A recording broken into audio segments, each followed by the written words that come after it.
Dear students, hope you all are fine and safe. Now let us come to the continuation of the chapter that is between the two world wars, the Russian Revolution and the Great Depression. Now let us discuss about the war and the revolution of 1917. When Russia was drawn into the First World War in 1914, a, a wave of patriotism spread all over the country with the people rallying behind the Tsar. But the support for the war became effortless as the war continued defeating Russian army. Workers and peasants began demanding peace, food, and land. On Women's Day, on February 23, 1917, the women started demanding food and peace. There is a difference of 13 days between the Russian calendar and the modern calendar. So the event occurred on March 8 according to the modern calendar.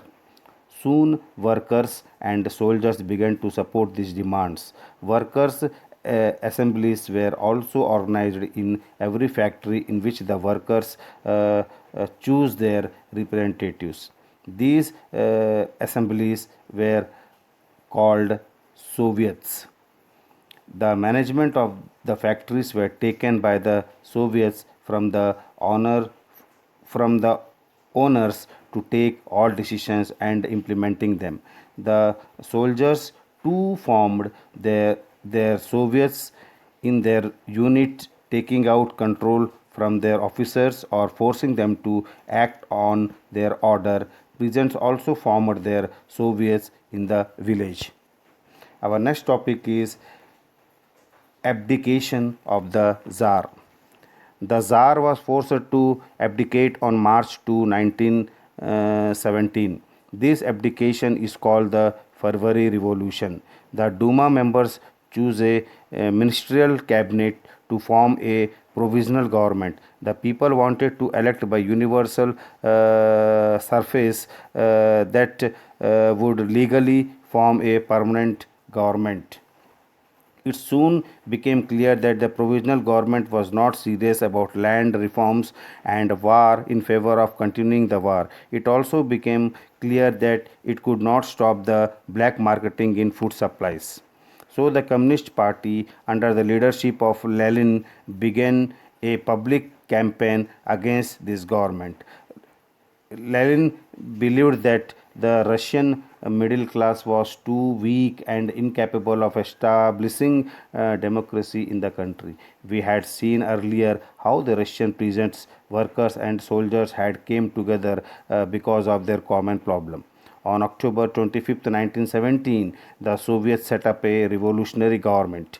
Lenin proclaimed the formation of the new government before Soviets and made two important announcements. The first was the declaration of an army armistice and appeal for democratic peace.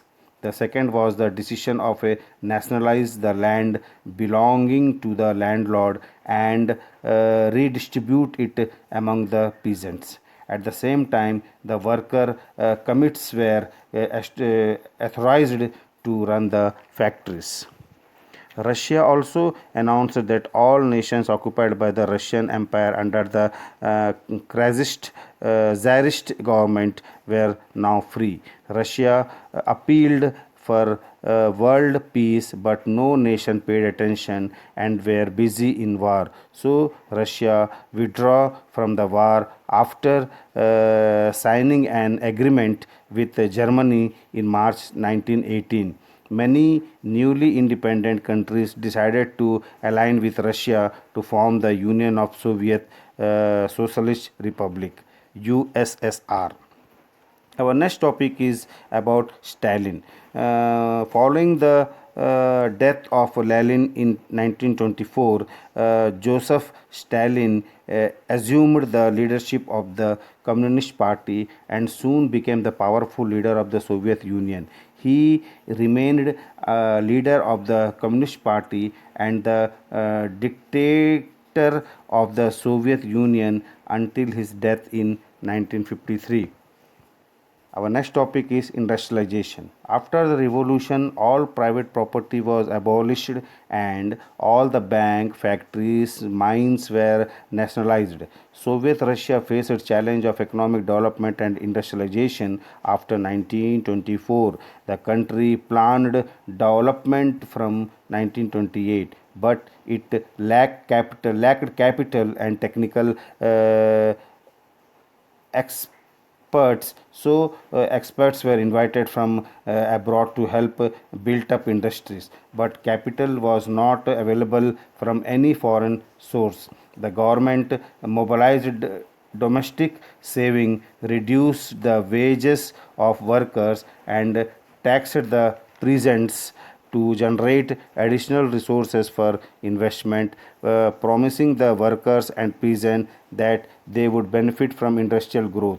They started developing heavy industry like iron and steel, electricity, machine manufacturing, etc. By 1940, the Soviet Union had become a major global industrial power. Our next topic is connectivation of agriculture. Following the redistribution of land owned by the landlords after 1917, the majority of peasants became medium farmers, a few becoming big farmers, but output was low. Stalin took steps to raise productivity by adopting modern agriculture technique. The farmers were instructed to merge their land to use farm machinery and modern technique.